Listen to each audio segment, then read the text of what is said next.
Lientjie droom nou al vanaf haar kinderdae oor die perfekte troue met die perfekte man en om die gesogte bruid van die jaar toekenning te wen.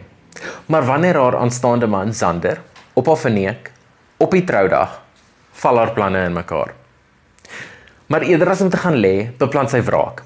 As sy nie bruid van die jaar kan wees nie, gaan sy ten minste Sander se ma se planne bederf om die toekenning vir haar nuwe skoondogter te verower. Saam met 'n swendelaar, Frank, skep Lientjie dan 'n valse verlovingsstorie op sosiale media. Maar nes in soveel romantiese komedies van die verlede, weet ons sommer dat 'n fopverhouding gewoonlik lei na iets meer. Bruid van die jaar is deur en deur 'n romantiese komedie en probeer dit nie wegsteek nie.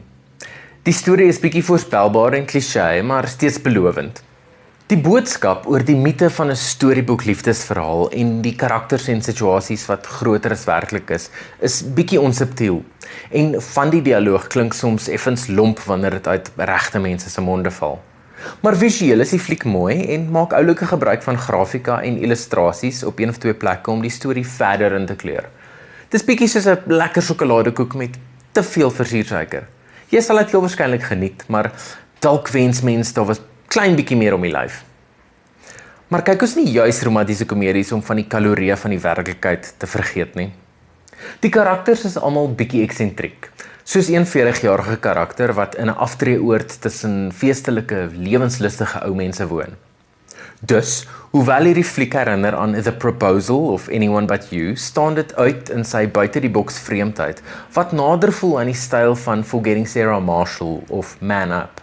Dis verfrissend om vir Bouwer Bosch vir 'n slag in 'n ander soort rol te sien as die tipiese nar. Hy is heel bekwaam as 'n onkonvensionele romantiese hoofspeler teenoor Armand Oukamp van Noordwyk se voorbladmodelfiguur. Bouwer bring 'n toeganklike, tekstuurryke alternatief en saam met Karin Rous maak hulle 'n geloofwaardige paartjie wat mekaar mooi aanvul.